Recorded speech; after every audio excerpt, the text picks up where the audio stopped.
Shalom keluarga GKSI, kita berdoa selalu agar apapun yang kita hadapi saat ini, biarlah sukacita Tuhan memenuhi kita semua. Kembali saya mengingatkan bagi Bapak, Ibu, Saudara-saudari yang rindu untuk didoakan dan membutuhkan support doa agar dapat mengisi form prayer request yang sudah tersedia di kolom deskripsi. Dan kumpulan pokok-pokok doa akan sama-sama kita doakan pada minggu keempat. Mari kita memberikan yang terbaik untuk Tuhan. Bagi Bapak Ibu yang rindu untuk memberikan persembahan agar dapat mentransfer melalui rekening BCA dengan nomor 288-837-9997 atas nama Gereja Kristen Sangkakala Indonesia. Sesuai dengan tema gereja kita bulan ini, yakni Strong Family, Bapak Pendeta Dr. Insinyur Jarod Wijanarko MPD akan membahas mengenai bagaimana fungsi keluarga semestinya dan berperan seturut dengan firman Tuhan. Mari kita sama-sama lakukan 3M, memuji Tuhan, mendengarkan firman Tuhan, dan mencatat khotbah. Mari ajak keluarga Anda untuk beribadah. Saya Tuti, Tuhan Yesus memberkati. Shalom, Happy Sunday GKSI Bethlehem. Siap memuji Tuhan pada pagi hari ini. Mari saya ajak kita semua bangkit berdiri. Mari kita berikan hormat kita, syukur kita di hadapan Tuhan. Come on, Charles.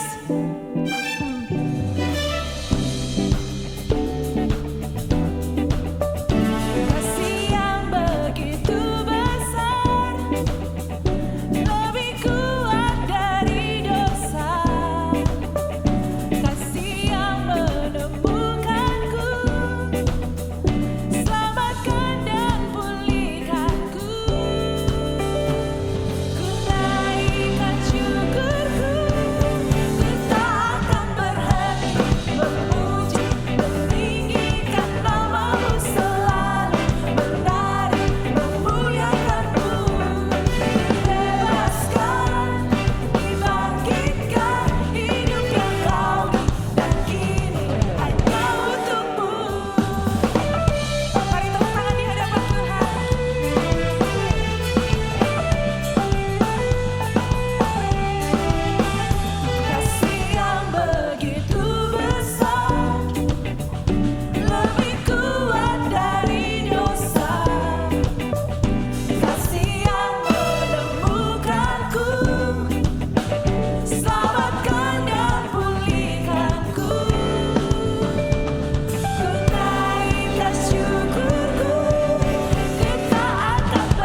Bawa hatimu untuk teduh di hadapan Tuhan.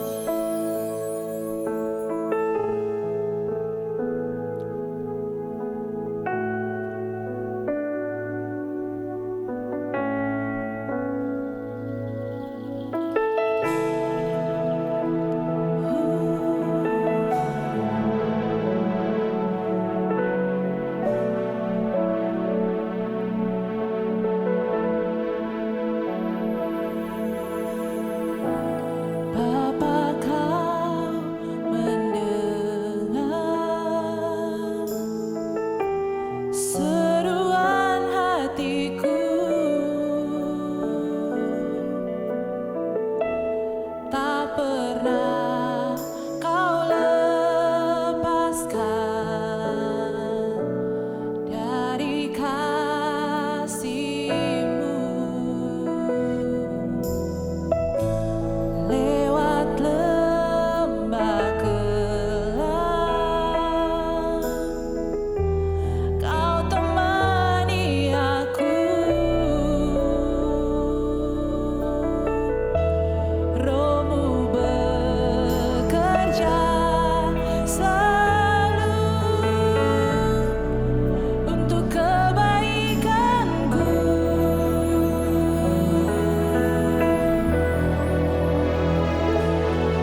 dahsyat dalam kehidupan kami Tuhan.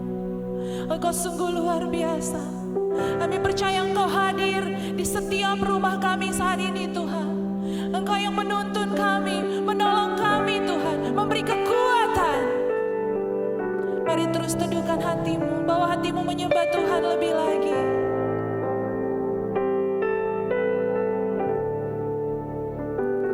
Saksikan Engkau baik ya Tuhanku. Ku saksikan Engkau dahsyat di hidupku. Ku banggakan perbuatan-Mu ajaib.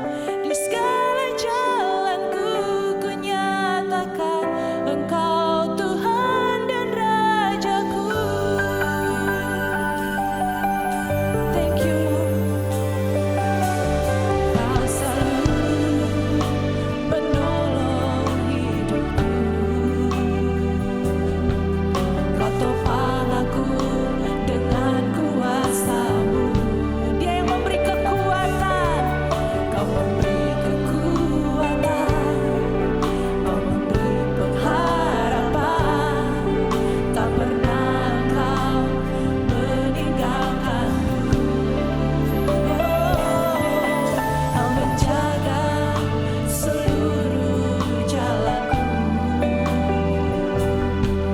Kasih-Mu selalu tersedia bagiku.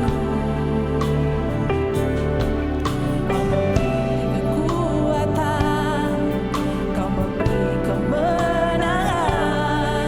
Ku tahu ku aman dalam tangan-Mu.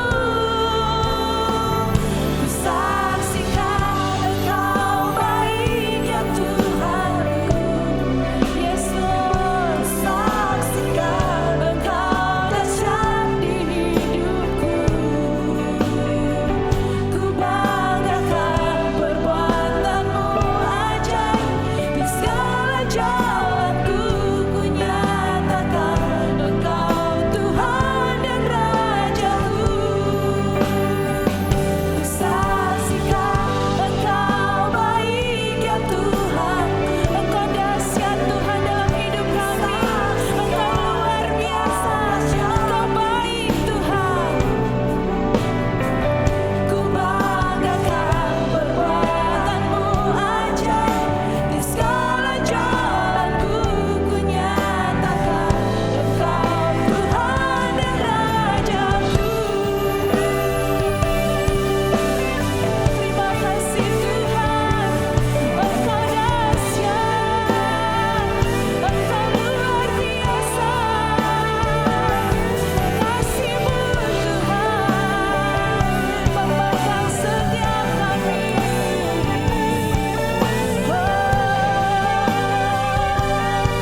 Haleluya. Saksikan Engkau baik ya Tuhanku. Nyatakan Dia dahsyat. Saksikan Engkau dahsyat di hidupku. Ku banggakan perbuatan-Mu ajaib. Di segala jalanku ku nyatakan Engkau Tuhan dan Rajaku. Mari banggakan Dia. Ku banggakan perbuatan-Mu ajaib. Di segala jalanku ku nyatakan Engkau Tuhan dan Rajaku. Ku nyatakan Engkau Tuhan dan Rajaku. Haleluya, haleluya. Berikan sorak-sorai buat Tuhan. Kami siap untuk mendengar benih firman-Mu pada pagi hari ini. Engkau jamah, Engkau pulihkan setiap kami. Haleluya. Shalom jemaat GKSI Bethlehem yang dikasihi Tuhan. Kita masih beribadah di rumah karena keadaan hari ini. Tapi saya berdoa supaya keadaan ini justru menjadikan keluarga itu kuat. Jangan sampai masa pandemi ini justru menghancurkan keluarga. Kenapa? Karena sebelum pandemi kan ada jeda tidak ketemu. Jadi suami pergi ke kantor 8 jam gitu ya. Jeda tidak ketemu ini ada baiknya gitu kan. Tapi ketika dari pagi sampai malam di rumah terus, maka bisa lihat muka suami, muka istri, lalu berantem. Atau anak demikian juga. Dulu dia sekolah dan merasa bahwa, aduh guruku galak gitu. Lalu sekarang sekolah di rumah ya. Ibunya yang dampingin, baru sadar dia mamanya lebih galak. Jadi ini pandemi yang merusak keluarga. Nah, gimana bisa kuat? Justru di era pandemi ini keluarga menjadi kuat. Kita akan belajar firman Tuhan, tapi kita berdoa terlebih dahulu. Bapak, kami mengucap syukur untuk ibadah hari ini. Sekalipun kami berada di rumah, kami percaya Tuhan juga berada di rumah kami. Tuhan ada di gereja, Tuhan ada di mana-mana. Kami merasakan hadirat Tuhan karena firman Tuhan berkata 2-3 orang berkumpul, bahkan kami sendirian pun sebenarnya Tuhan hadir. Karena itu terima kasih buat kehadiran Tuhan dan hari ini melalui firman Tuhan. Kami mau belajar dalam nama Tuhan Yesus. Amin. Ya, berbicara mengenai keluarga yang kuat, maka keluarga itu kuat kalau fungsi-fungsi keluarga, ya setiap orang berperan, terutama adalah suami istri dan orang tua tentu yang saya mau bahas hari ini, berperan sebagaimana diatur oleh firman Tuhan. Nah, saya ingin membaca Efesus pasal 6 ayat yang keempat. Dan kamu bapak-bapak janganlah bangkitkan amarah di dalam hati anak-anakmu, tapi didiklah mereka dalam ajaran dan nasihat Tuhan. Yang pertama, fungsi keluarga adalah learning center, tempat pembelajaran. Belajar apa? Matematika, fisika, kimia, biologi? Bukan, itu di sekolah. Tapi sekarang ini belajar semuanya di rumah karena tugas dari sekolah. Tapi di rumah yang dari orang tua adalah ajaran dan nasihat Tuhan. Dalam arti nilai-nilai kehidupan yang dasarnya firman Tuhan. Nah, sebenarnya mendidik anak itu memang tanggung jawab orang tua. Sekolah itu perpanjangan tangannya saja, ya. Nah, makanya jangan sampai ketika menyekolahkan anak, orang tua merasa bahwa sudah mendidik anak, itu baru belajar soal otak, ya kan? Nggak mungkin, ya, memang sekolahnya Kristen kok, menanamkan karakter. Ya, tetap yang paling diutamakan matematika, fisika, kimia, biologi, bahasa, sejarah dan sebagainya. Yang namanya nilai-nilai hidup, ajaran firman Tuhan, tetaplah orang tua. Nah, saya ada bersyukur sedikit dalam tanda petik gitu ya. Ini COVID ini menyadarkan tugas orang tua bahwa ternyata mendidik anak itu tugasnya orang tua. Sekolah itu perpanjangan. Nah, orang tua terutama mendidik apa? Ajaran dan nasihat Tuhan. Bahwa Tuhan ada, Tuhan hidup, Tuhan baik, Tuhan menebus dosa, tentu sesuai dengan usianya. Ketika anak di bawah 6 tahun belum mengerti mengenai penebusan, tapi saya yakin anak di bawah 6 tahun bisa merasakan kehadiran Tuhan. Anak diajak apa? Diajak misbah keluarga, diajak beribadah. Itu yang penting bagi orang tua di dalam memfungsikan fungsi keluarga sebagai learning center, belajar kehidupan. Nah, belajar teori itu susah, tapi belajar pengalaman itu mudah. Maka untuk nilai-nilai hidup atau belajar tentang Tuhan tentu akan kuat sekali ketika anak dibawa pada pengalaman. Teori mudah dilupakan, tapi pengalaman tidak akan terlupakan. Karena pengalaman itu sampai masuk di alam bawah sadar. Pengalaman bahwa Tuhan menjawab doa, ya, doa apa saja, doa kebutuhan misalnya, anak butuh, misalnya anak saya, Pak, aku minta laptop gitu ya, mahal lagi yang diminta gitu ya, karena ya ini kan untuk editing Pak gitu, wah. Papa belum punya uang, ada sih untuk yang lain gitu. Harganya berapa? Sekian. Ya kamu berdoa ya. Kalau misalnya dalam 3 bulan ini total selama 3 bulan Papa income-nya naik rata-rata sebulan sekian. Ya itu berarti jawaban doa kamu. Gitu ya. Karena pernah saya nyuruh anak berdoa gitu, Pak gimana taunya Pak kalau Tuhan jawab doa itu ya kan. Papa punya duit nggak? Ya punya. Kalau bilang nggak punya kan bohong ya. Tapi bukan untuk itu. Ya udah gini dah. Kalau Papa punya income 3 bulan ini naik gitu ya. Itu sebenarnya jawab begitu kayak asal jawab, jujur gitu ya. Tapi menarik loh. Saya sendiri kaget dengan jawaban doa.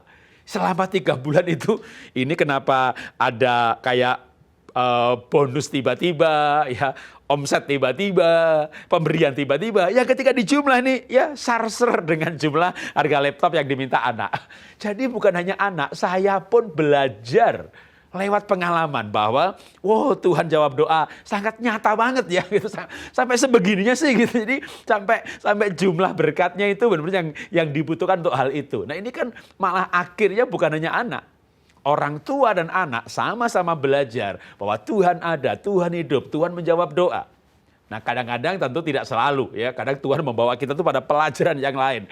Tuhan menjawab doa dan jawabannya tidak. Nah itu kan saatnya kita bergumul. Contoh, saya melayani orang yang minta tanda sama Tuhan. Kalau saya sembuh, saya percaya Yesus Tuhan. Wih, ini orang lagi minta tanda, itu doanya enak banget. Didoakan sembuh gitu ya. Saya sendiri sakit gitu. Berdoa, bergumul gak sembuh-sembuh. Kenapa? Karena Tuhan sedang mengajarkan saya penguasaan diri. Ya, saya kena diabetes, gula 400 gitu ya. Minta turun Tuhan, dalam nama Yesus turun gitu. Gak turun-turun. Tuhan bilang, itu taruh pisau di leher. Ya, belajar penguasaan diri. Oke, kembali kepada keluarga. Keluarga adalah pusat pembelajaran. Karena itu saya mau berikan kesimpulan bagian pertama ini. Dalam sebuah quote yang saya bacakan, kuasa pengajaran orang tua adalah pembelajaran memberikan pengalaman iman kepada anaknya. Firman Tuhan itu hidup karena dihidupi. Jadi mendidik anak iman firman Tuhan itu akan mudah kalau orang tua menghidupi yang diajarkan itu. Bagian yang kedua sekarang. Keluarga yang kuat, keluarga yang berfungsi. Tapi apa fungsi keluarga? Apa fungsi orang tua? Saya baca dulu ayatnya firman Tuhannya. Amsal 13 ayat 22. Orang baik meninggalkan warisan bagi anak cucunya. Tetapi kekayaan orang berdosa disimpan bagi orang benar. Orang baik meninggalkan warisan. Salah satu fungsi keluarga adalah mewariskan. Orang tua memberikan warisan kepada anaknya. Warisan apa? Ya, saya pernah berpikir, ya, saya orang miskin merantau ke Jakarta, saya buka perusahaan, waduh, diberkati Tuhan makin berkembang. Stokis kami dari mulai 5 kabupaten 10, singkat cerita akhirnya 230 kabupaten. Wah, saya berpikir nih, nanti bisa go public, anak sekolah ke luar negeri, ngambil jurusan bisnis, cari pengalaman dulu, kerja di luar negeri. Nanti saya akan wariskan perusahaan yang sudah go public, begitu ya. Anak sekolah ke luar negeri, belum lulus, perusahaan saya tutup. Saya gagal mewariskan saham, mewariskan perusahaan. Tapi itu membuat saya sadar bahwa ada warisan lain yang jauh lebih berharga. Puji Tuhan bisa mewariskan emas batangan, tanah, aset, properti, tidak ada salahnya. Tapi yang lebih penting adalah mewariskan nilai-nilai kehidupan. Nah, bicara nilai kehidupan ini panjang banget, banyak sekali, karakter. Tapi saya mau bahas satu poin. Nanti tinggal analogi karakter yang lain. Paulus dalam Kisah Rasul pasal 22 ayat 3, dia bersaksi. Begini, Kisah 22 ayat 3. Aku adalah orang Yahudi, lahir di Tarsus, di tanah Kilikia, tetapi dibesarkan di kota ini. Dididik dengan teliti di bawah pimpinan Gamaliel dalam hukum nenek moyang kita. Sehingga aku menjadi orang yang giat bekerja bagi Tuhan, sama seperti kamu. Jadi Paulus itu berkata, aku ini menjadi orang yang giat bekerja bagi Tuhan karena dididik dengan teliti. Nah, makanya kalau mau mewariskan sesuatu, karakter, misalnya apa? Giat, ya, giat bagi Tuhan. Atau kita perluas, giat bekerja. Ya, kalau tadi ayatnya giat bekerja bagi Tuhan, pelayanan. Tapi misalnya giat bekerja, sampai di situ juga boleh ya. Menjadi orang yang rajin. Nah, artinya yang diwariskan bukan sahamnya, tapi rajin bekerjanya. Karena kalau anak rajin bekerja, dia bisa cari saham sendiri. Dia bisa buka usaha sendiri. Tapi kalau nggak diwariskan rajin bekerjanya, diwariskan perusahaannya, anaknya malah bikin bangkrut, tutup, atau dihabiskan kekayaan. Nah, tentu mengenai tutupnya usaha kami panjang ceritanya. Ya, tapi paling nggak ini justru membuat kami sadar. Wah, kalau begitu saya mau wariskan sesuatu yang lebih bernilai daripada perusahaannya itu sendiri, yaitu jiwa bisnisnya. Bagaimana menjalankan bisnis dengan baik, punya integritas, jujur, rajin. Nah, maka sekarang saya tekankan rajin. Dalam 1 Tesalonika 5 ayat 12, Paulus, karena Tesalonika ini tulisan Paulus kepada jemaat di Tesalonika. Dia berkata demikian. Tetapi kami berlaku ramah di antara kamu. Tetapi kami meminta kepada saudara-saudara supaya kamu menghormati mereka yang bekerja dengan keras di antara kamu yang memimpin kamu dalam Tuhan dan yang menegur kamu atau membawa pada kebenaran. Paulus meminta orang-orang itu bekerja, menghormati mereka yang bekerja dengan keras. Masih satu esensi, rajin. Nah, makanya dari ayat-ayat ini saya berikan konsep, kalau tadi tugas keluarga yang pertama learning center, yang kedua itu craft center, ya, pusat kerajinan, di mana yang di kerajinan bukan bikin batik gitu enggak ya. Rajin karakter. Jadi tempat di mana karakter kerajinan dibentuk. Karena kalau sekolah itu membentuk otak pinter, ya kan? Matematika, fisika, kimia, biologi. Nah, di rumah ini rajin. Nah, cara mewariskan kerajinan ya tentunya kita harus memberikan teladan. Kalau bapak ibunya rajin, pasti anaknya rajin. Ya, bapaknya malas, anaknya malas. Umumnya begitu. Ya, bapaknya malas, anaknya rajin. Itu mujizat karena anaknya belajar firman Tuhan, mendengarkan pengajaran. Oh, ternyata orang miskin bisa kaya kalau rajin. Ternyata kalau rajin diberkati. Ternyata kalau orang pinter rajin belajar lebih pandai daripada yang pinter tapi nggak mau belajar. Wah, dari pengertian itu dia rajin bisa juga. Ya, jadi tapi kalau orang tuanya rajin itu pembelajaran menjadi mudah sekali.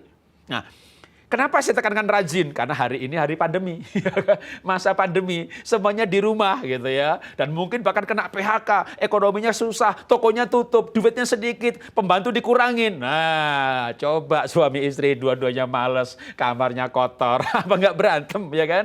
Maka kita perlu rajin. Suami harus rendah hati untuk melakukan pekerjaan domestik. Anak-anak harus mau diatur oleh orang tuanya. Juga untuk bekerja, beres-beres rumah, beres-beres kamar. Ketika yang ada adalah orang malas, rumahnya kotor, waduh, membuat suasana tidak baik, tapi kerajinan. Suami yang rajin, istri ikut rajin. Istri yang rajin, suaminya ikut rajin. Orang tua rajin, anaknya ikut rajin. Kok saya percaya dalam kerajinan ini, seandainya kena PHK pun akibat resesi ekonomi, maka orang yang rajin tetap bisa makan. Nah, karena itu saya akan akhiri sesi atau segmen yang kedua ini dengan sebuah quote ya. Gajah mati meninggalkan gading, harimau meninggalkan belang atau kulit, tetapi orang baik meninggalkan warisan. Nah, warisan yang terbaik adalah warisan takut akan Tuhan, cinta Tuhan, pengabdian kepada Tuhan. Ketika Abraham, dia mengambil keputusan untuk mencintai Tuhan sungguh-sungguh, maka Tuhan bersumpah, aku akan memberkati engkau, anakmu, keturunanmu. Nah, jadi kalau saya ini cinta Tuhan sungguh-sungguh, melayani Tuhan sungguh-sungguh. Kalau betul-betul sudah terjadi, perusahaan saya bangkrut. Apakah anak saya akan kelaparan? Tidak. Karena bangkrut juga tidak akhir dari hidup saya. Masih ada usaha lain yang diberkati. Dan saya yakin juga ceritanya belum selesai. Tapi yang pasti anak-anak kami hari-hari ini mengalami banyak hal yang luar biasa. Yang dimana di perusahaannya terjadi PHK massal. Disisakan hanya kira-kira 10%. Anak kami tetap dipertahankan. Bahkan justru dikasih promosi. Mungkin perusahaannya mikir ya kan. Untuk dia nggak pekerjaan 2-3 orang lain diberikan ke dia gitu. Jadi dengan menaikkan pun perusahaan masih lebih hemat. Tapi tidak di PHK, malah naik gaji. Wah, itu menurut saya karena dia pasti diberkati Tuhan. Jadi kalau kita orang tua cinta Tuhan, maka anak diberkati Tuhan. Maka itulah diberkati Tuhan. Itulah warisan yang saya maksudkan dengan warisan yang baik. Nah, kita lanjutkan sekarang. Supaya keluarga kuat, maka keluarga harus berfungsi. Sebagaimana firman Tuhan mengatur fungsi-fungsi anggotanya. Saya ambil dari 1 Tesalonika 2 ayat 7 dan 8. Tetapi kami berlaku ramah di antara kamu, sama seperti seorang ibu mengasuh dan merawat anaknya. Dan seterusnya. Ya, di sini ada Paulus berbicara mengenai pelayanan, bagaimana dia mendidik jemaat itu seperti ibu yang mengasuh dan merawat. Karena dia gunakan istilah seperti ibu yang mengasuh merawat, berarti esensi itu malah saya ambil. Tugas ibu itu mengasuh merawat. Tugas yang pasti bisa asal punya kebaikan hati. Ya, jadi saya akan berikan tugas supaya keluarga kuat, maka ibunya bertugas yang pasti bisa. ya, mengasuh, merawat, itu pasti bisa kalau baik hati. Oke, biar gampang begini, saya kasih ilustrasi. Karena ayat yang digunakan katanya merawat, kata merawat, maka ilustrasinya, analoginya adalah perawat. Ya, perawat di rumah sakit itu harus baik hati, tentu pintar juga, gitu ya. Nggak boleh jahat. Jahat tuh begini, oh ini pasien diabetes ya, oke kasih gudeg, teh manis, mati. Oh yang ini darah tinggi, oke sate kambing, asin, mati. Itu perawat jahat. Pasiennya dibunuh ya kan. Jadi dia harus ngerti gizi tapi baik hati. Oh dia atur menunya. Tapi seorang perawat tidak harus bisa masak, ya kan. Dia ngatur menu, tapi dia baik hati sehingga bisa merawat menu yang tepat. Makanya sebenarnya ibu nggak perlu stres menjadi seorang ibu atau seorang istri. Aku ini nggak bisa masak. Nggak harus. Wanita milenial nggak harus bisa masak. Bahkan bukan milenial. Firman Tuhan mengajarkan tugas ibu ini nggak masak gitu. Itu namanya koki. Tapi merawat. Jadi nggak perlu bisa masak. Yang penting bisa Gojek dan GoFood. Tapi jangan salah menu. Kenapa saya bilang jangan salah menu? Karena dosa pertama itu salah menu. Baru dengar ya? Dosa pertama itu salah menu. Loh, kan Tuhan bilang sama Adam, buah ini jangan dimakan. Lalu Hawa itu ngasih makan buah itu. Mau lagi Adamnya. Makanya bapak, ibu-ibu ya kalau ngasih salah menu, yang dikasih mau lagi. Ya mau lah namanya anak. Yang penting enak, tapi nggak sehat. Kadang bapak juga mau lagi dikasih makan yang menu nggak sehat. Jadi maksud saya, seorang esensi seorang ibu dalam merawat, dia harus cukup pandai dan bijak di dalam memberikan makanan kepada anaknya. Karena itu pengasuhan seorang ibu. Nah, yang menarik lagi adalah soal mengasuh ini. Ya, kalau soal ibu mengasuh, udah tahu Pak Jarot. Oke, saya kasih ayat lagi ya, pengasuhan. Jadi tugas keluarga itu apa? Fungsi keluarga. Learning center, craft center. Yang ketiga ini adalah nurturing center. Pusat pengasuhan. Ibu mengasuh anak. Udah tahu Pak Jarot? Oke, lanjut kalau sudah tahu ya. Efesus 5 ayat 25. Dikatakan demikian. Hei suami, kasihilah istrimu sebagaimana Kristus telah mengasihi jemaat dan telah menyerahkan dirinya baginya. Demikian juga suami harus mengasihi istri sama seperti tubuhnya sendiri. Ayat 29. Sebab tidak pernah ada orang yang membenci tubuhnya, tetapi mengasuh dan merawatinya. Sama seperti Kristus terhadap jemaat. Nah, mungkin yang ini baru dengar nih, tugas suami itu mengasuh istri. Biasanya kan mengasuh ini tugas ibu, mengasuh anak, ibu mengasuh anak. Ternyata Alkitab itu mengajarkan tugas suami itu mengasuh istri. Kalau mau keluarga kuat, bapak harus mengasuh istri. Tentu ya, ini berlaku bagi bapak-bapak yang istrinya itu nggak rohani, kekanak-kanaan, bodoh, suka ngambek, minta tas, minta sepatu, minta macam-macam, dan nggak dikasih ngambek. Wah, kekanak-kanaan gitu ya. Itu harus dirawat. Bahkan ada yang begini, Pak, maaf nih saya pakai bahasa kasar ya. Ini omongan orang kepada saya. Pak Jarot, istri saya tuh goblok banget Pak, makanya tak goblok-goblokin. Pak, diasuh tuh diemong ya. Lalu kalau saya bilang sama bapak itu, Pak, tahu nggak kenapa istri bapak bodoh? Kenapa Pak Jarot? Coba Pak, inget-inget Pak. Waktu bapak cari pacar dulu, bapak itu cari yang pinter apa yang cantik? Bapak cari yang pinter atau yang seksi? Yang dicari yang pinter, yang dicari yang seksi, yang dandan melulu. Dapatlah yang bodoh, kakak pernah belajar. Jadi kalau memang dulu yang dicari cantik dan seksi, dapatnya bodoh, itu nggak salah pilih karena dia cantik, seksi dan bodoh gitu loh. Jadi itu namanya tidak salah pilih. Nah, menikah itu keputusan, komitmen. Artinya apa? Ada konsekuensi. Kalau istrinya ternyata tidak pinter, jangan dibodoh-bodohi, tapi diasuh. Ya, diasuh supaya pinter. Ya, diajari. Misalnya nggak perlu diajari semuanya. Bapak dagang, ibu rumah tangga, dia ngomong dagang nggak ngerti, ya pelan-pelan diajari. Kalau saya ini multi talent, multitasking. Saya pernah ekspor 8 tahun, ngerti soal dokumen ekspor. Nah istri nggak ngerti itu apa, Usen LC, apa itu Adside LC. Kalau diajak ngomong nggak nyambung, akhirnya nggak pernah ngomong. Ngomong sama sekretaris, ngomong sama pegawai, lama-lama jauh sama istri. Istri diajak bicara, ngerti ya. Saya masuk dunia animasi, bikin production house, istri diajak ngomong lagi, ajarin ya. Lama-lama istri ngikutin. Jadi kita harus mengajari istri. Itu maksudnya untuk merawat, mengasuh dalam hal psikologi, dalam hal pendidikan. Tetapi juga dalam hal tubuh, dalam hal fisik. Memang tugas istri terutama mengasuh anak-anak ya, atau mengasuh suami kalau suami sakit. Tapi seandainya istri itu secara fisik ya ada kelemahan baik yang menetap ya, cacat atau sakit lama atau sakit sementara, maka tetap bapak harus merawat istri ya, walaupun ada dokter, ada pembantu. Paling enggak merawat itu apa sih? Care itu loh. Oke, biar ngeh ya, biar ngeh saya kasih kesaksian.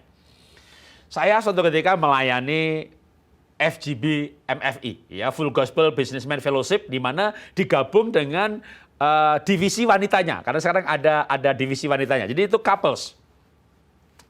Ada seorang ibu kesaksian, wah maju ke depan, ya, dan itu kesaksian sambil nyebut saya, Pak Jarod, saya mau bersaksi ya, saya ini wanita yang gagah perkasa. Saya liatin memang, gitu ya. Saya ini mimpin pabrik Pak, buruh saya 2.000 3.000 Pak. Lalu kalau suami saya dia kuat di IT sama accounting. Dan juga kalau misalnya ada tagihan yang macet Pak, orang dikirim nggak berhasil, saya yang nagih Pak. Tak lihat, emang wajahnya galak. ini wanita jadi debt collector, mimpin buruh loh, nggak gampang loh mimpin ribuan orang gitu ya. Lalu dia berkata begini, Pak Jarod, saya marah sama suami saya marah besar sama suami saya 2 minggu lalu. Loh kenapa ibu marah? Saya itu keselak duri. Sakit sekali Pak. Tapi saya ini mandiri kok Pak. Saya hamil, ke dokter sendiri, ke rumah sakit, melahirkan, pulang, setir sendiri. Jadi ya dengan tenggorokan yang kena duri itu saya ke dokter sendiri, ke rumah sakit. Kota saya ini kota kecil Pak. Jadi kota besar itu 2 jam. Lalu rumah sakitnya berkata, waduh ini sulit sekali Pak Bu nyabutnya. Ini perlu alat khusus, kami nggak punya. Harus ke rumah sakit rujukan di sana. Waduh 2 jam. Padahal besok pagi dia akan flight jam 6, di mana pergi ke kota itu adalah 2 jam. Berarti kan jam 5 dari rumah. Sekarang udah jam 10 malam. Aduh gimana nih ke rumah sakit untuk cabut duri, tapi berarti langsung ke airport. Wah terlalu capek. Dia hanya minta obat anti sakit untuk menekan rasa sakit. Ya, supaya bisa tidur dah. Siapa tahu besok durinya hancur lalu hilang. Itu dah. Lalu besok pagi jam 5 dia ke airport, berangkat nagih. Ya. Jadi rumah sakitnya di skip. Dia pikir kalau siapa tahu hancur gitu. Nah, singkat cerita sampai di luar pulau. Ini karena nagihnya keluar pulau, terbang gitu ya. Jam 10 suaminya telepon. Wah dia senang banget. Kenapa? Dia mengharapkan suaminya itu menanyakan keadaannya. Gimana tenggorokanmu? Masih sakit apa tidak? Durinya bagaimana? Itu harapan si istri ketika terima telepon dari suaminya. Ternyata suaminya bertanya, tagihannya untuk opora. Nagihnya gimana? Nggak nanya sama sekali soal sakit dan durinya. Wih, itu istrinya marah. Ternyata yang namanya wanita mandiri itu juga pengen diperhatikan. Ya, pengen ditanyain sakitnya gimana. Lalu suaminya bilang sama saya, lah Pak Jarod, lah istri saya mandiri, saya pikir dia nggak butuh, kan dia bisa berobat sendiri. Tetap yang namanya wanita itu butuh dirawat, butuh diperhatikan. Karena itu saya akan juga berikan penutup untuk sesi ini, ya, segmen ini. Kasih Tuhan memberikan kemampuan suami untuk mengasuh, merawat, dan menggembalakan istri dengan baik. Sebaliknya, sama juga. Kebaikan hati seorang istri akan menjadi energi tiada henti untuk berbuat kebajikan, mengasuh anak-anak dengan cinta kasih yang dari Tuhan. Keluarga yang kuat, kalau keluarga berfungsi. Fungsi yang pertama, learning center. Yang kedua, nurturing center. Yang ketiga, craft center. Nah, yang keempat sekarang. Dan yang terakhir. Jemaat itu senang kalau dengar terakhir. Ada masalah saya nih. Yang terakhir saya sebut, keluarga itu menjadi family center. Keluarga family itu menjadi ministry center. Gereja mula-mula itu ibadah di rumah-rumah. Dan itu menurut saya bukan cerita, itu sebenarnya pola bagaimana ibadah di rumah-rumah. Rasul-rasul pengerja, mereka pergi ke rumah-rumah jemaat dan mereka beribadah di rumah-rumah. Gereja berkembang, ya kan, di gedung-gedung, di mall. Lalu yang penting lightingnya bagus, cari pembicara lucu, musiknya keren. Lama-lama gereja kayak entertain business. Nah, virus datang, COVID datang, ya kan. Jadi selama ini gereja tuh gak normal, dinormalkan sama virus. Virus datang menormalkan sehingga akhirnya gereja kembali kepada gereja mula-mula, cara di Alkitab, ibadah di rumah-rumah. Nah, harapan saya kalau pandemi ini 2-3 bulan, udah lewat Pak, udah 4 bulan, betul, akan tambah 2-3 bulan lagi. Kenapa? Karena Tuhan mungkin mau. Ini kebiasaan ini sampai terbentuk menjadi sebuah gaya hidup di mana keluarga-keluarga beribadah di rumah. Maka harapan saya sebenarnya bukan ibadah streaming. Ini boleh, ini pengganti ibadah hari Minggu. Ibadah streaming itu Anda nonton ibadah. Tapi saya berharap sebenarnya lewat pandemi ini keluarga beribadah di rumah, ibadah rumah tangga. Bapak mimpin ibadah, mimpin istri anak-anaknya, bukan nonton ibadah. Ini boleh, sekali lagi ya, pengganti ibadah hari Minggu. Tapi hari Senin sampai Sabtu ada ibadah di rumah. Nah, kenapa saya katakan demikian? Kembali kepada kisah Paulus. Paulus dikatakan begini, aku ini giat bekerja bagi Tuhan karena dididik dengan teliti. Nah, mendidik dengan teliti itu saya ambil satu poin, mendidik tujuan hidup. Karena Paulus berkata bahwa dia punya tujuan hidup. Siapa yang mendidik? Dalam kisah yang lain dia berkata bahwa dia dididik oleh Gamaliel. Tentu dia juga dididik dan diajari oleh para rasul yang lain. Sehingga dia punya tujuan hidup. Nah, ini kita ambil. Kalau gitu kita penting sekali mengajari anak tujuan hidup, nilai hidup. Sehingga menjadi purpose driven life. Hidup yang digerakkan oleh tujuan. Nah, kalau Paulus, dia punya tujuan hidup yang ditulis dalam Filipi pasal 1 ayat 21-22. Saya akan bacakan ya. Karena bagiku hidup adalah Kristus dan mati adalah keuntungan. Tetapi jika aku harus hidup di bumi ini, tetapi jika aku harus hidup di dunia ini, itu berarti bagiku bekerja memberi buah. Paulus punya tujuan hidup yang sangat jelas. Kalau hidup maka berbuah. Berbuah apa? Yang Tuhan Yesus katakan, bukan kamu yang memilih aku yang memilih kamu. Supaya kamu pergi menghasilkan buah. Nah, disebut lagi kata buah. Buah mangga, bukan ya. Dan buahmu itu kekal. Saudara lahir baru karena pengaruh saya, itu buah kerajaan, buah pelayanan. Saudara berubah karena pengaruh saya, itu juga buah pelayanan. Saya berubah, itu namanya karakter, buah roh, itu kekal juga. Maka kita harus menghasilkan buah-buah kerajaan, buah-buah pelayanan. Makanya keluarga akan kuat ketika keluarga menjadi pusat pelayanan, pusat berbuah. Suami mempengaruhi istri sehingga istri berubah, istri mempengaruhi suami sehingga suami berubah. Bukan menuntut berubah loh, mempengaruhi. Waktu saya berubah, istri mendapat teladan perubahan. Kok dia bisa berubah ya? Berarti saya bisa berubah juga. Anaknya ngelihat, papa berubah. Berarti aku bisa berubah juga. Nah, itu namanya teladan perubahan dan mempengaruhi orang lain berubah. Selain itu, keluarga menjadi pusat pelayanan seperti gereja mula-mula. Maka kalau saya gimana melatihnya? Melatihnya adalah kalau saya membawa anak-anak, saya bawa sekeluarga pelayanan. Kalau Anda melihat nanti dalam foto yang saya tayangkan ini, ya ini anak-anak saya bawa ke pedalaman. Ini fotonya kami sedang berjalan di pinggir pantai. Kenapa demikian? Karena kami pergi ke pedalaman, begitu mendarat itu pakai pesawat yang cuma muatnya 12 orang. Turun dari pesawat nggak ada apa-apa, nggak ada yang jemput, nggak ada mobil. Bukan airport, itu cuma kayak lapangan rumput begitu, nggak ada jalan yang nyambung ke lapangan itu. Jadi selesai dari situ jalan kaki cari perahu. Waduh, jalan kaki. Kemana itu? Saya ke pedalaman Mentawai. Lalu ketika mau ke gereja nih, saya bilang sama anak-anak, nggak usah mandi ya, bajunya dibungkus aja. Kok gereja kok nggak mandi, baju dibungkus? Kenapa? Nggak usah dijelasin. Dijelasin dulu dong. Kali ini maaf, papa nggak jelasin, nanti di jalan dijelasin. Gitu. Lalu kami pergi berjalan ke gereja, ya kan? Di tengah jalan ada sungai yang kira-kira seleher sedada. Yuk kita nyebrang semuanya, gitu. Jadi yang untuk ibadah di tas plastik diangkat gitu. Lalu ketika mereka nyebrang, saya bertanya, perlu dijelasin? Anak bilang, udah jelas. Wah, saya pikir anak saya kapok, saya bawa ke pedalaman. Karena anak saya itu umur 14 tahun, udah di Singapura untuk sekolah. Sejak Sek 3, 3 SMP. Sek 3, Sek 4, lalu junior college gitu ya. Nah, pas masa-masa itu saya bawa ke pedalaman. Ternyata bukan kapok. Waktu dia kuliah malah baru kayak terbakar gitu. Dia ingat bagaimana ke pedalaman. Dia di Singapura bikin kayak Mentawai Summit gitu ya. Dia ajak teman-temannya ngumpulin dana, ngamen di Orchard Road. Lalu uang yang ada dibeliin solar, lampu solar, ya lampu matahari, tenaga matahari. Karena dia waktu ke pedalaman ngelihat bahwa rumah nggak ada, pasar nggak ada lampunya. Dia punya ide kalau pasar atau di perempatan jalan, tempat orang berkumpul, dipasang lampu. Waduh. Jadi bukan kapok, malah dia pelayanan misi ke sana sambil bawa bantuan. Nah, artinya apa? Anak-anak saya mendapat ide atau hati misi dari orang tuanya. Atau dengan kata lain saya katakan, kami membangun keluarga kami menjadi pusat pelayanan. Nah, ketika dalam keluarga semuanya orang dipengaruhi untuk saling melayani. Maka bukan hanya melayani Tuhan sebenarnya, keluarga kuat itu yang setiap anggotanya punya hati melayani. Nah, itu dilatih di dalam melayani Tuhan.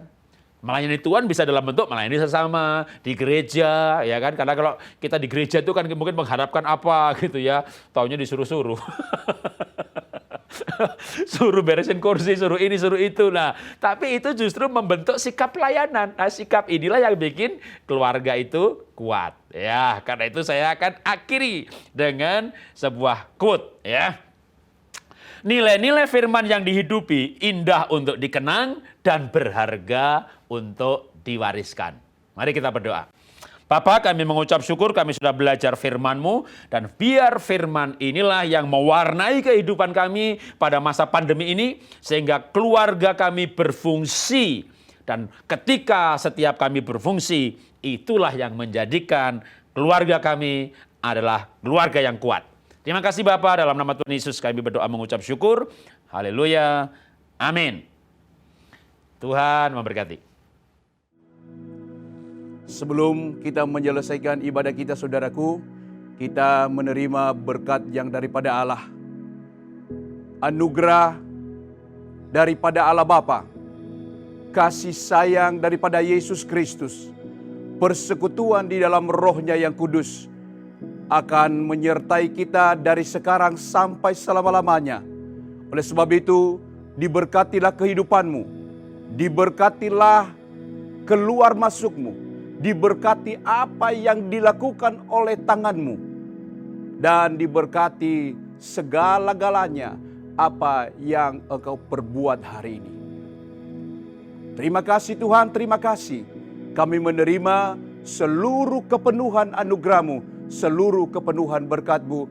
Di dalam nama Tuhan Yesus kami berdoa dan mengucap syukur. Haleluya. Amin.